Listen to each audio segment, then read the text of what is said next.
Thank you so much.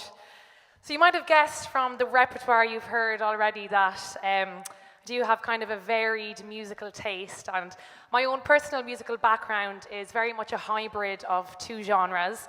Although it's primarily based in Irish traditional music, I do have a huge grow and passion for classical music, and some of you might know I do actually work in the classical music industry at the moment. So over the last 10 years or so, that's been a really exciting musical journey and discovery for me. I've spent a lot of time listening and reading and researching about classical music.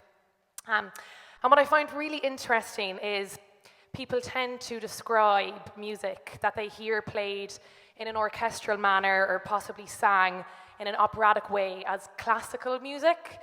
But musical historians actually divide, that's such a broad term, and it's fine for kind of a shorthand way of delineating music you might hear on the radio today with music from hundreds of years ago. But musical historians do actually divide that music up to different periods. So the medieval, the Renaissance, the Baroque, Romantic, classical, and we're now up to contemporary and modern music.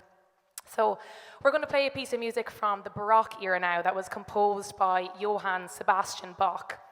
And he's one of my favorite composers, actually, and when he was alive, he wasn't a famous music performer at all, but he was a very well-renowned music teacher, actually. And his first instrument was the organ. The piano, when he was alive, didn't actually exist. There was an instrument called the clavier, and Bach came along anyway, and he adapted the clavier in a way that it would let him modulate freely between keys, because you couldn't do that before he came along.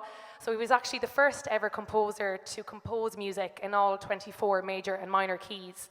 So once he did that, he then wrote a book called The Well-Tempered Clavier, which was essentially a book of exercises for his students, which I find remarkable because it's some of the most beautiful music written ever, and it was essentially finger exercises for children.